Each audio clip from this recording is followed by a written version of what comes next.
če ne znamo prositi za pomoč, se zapremo v nek kalup nekega fixed mindseta. V smislu, sem prišel, super sem, nič več ne rabim, kdo mi pa lahko še kaj novega pove ali pokaže.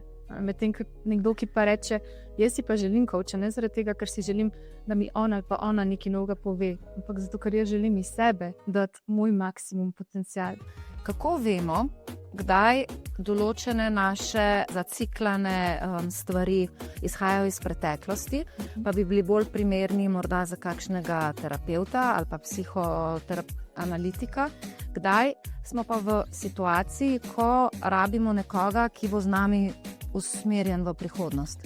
Se pravi, če imaš ti neko stisko in se ti iz te stiske ne znaš izviti z vsemi orodji, ki si jih mogoče kot neka odrasla oseba si že nabral skozi leta, potem je to sigurno boljši naslov za kakšno terapijo. Zato, ker coach ni izkušen terapeut, vsaj po večini ne. So ljudje, ki so oboje. Absolutno je pomembno, da se stranka zave, kaj rabi. Če tega ne ve, pa ponavadi to pokaže prvi session z nekim licenciranim coachom, ki ima s tem izkušnje.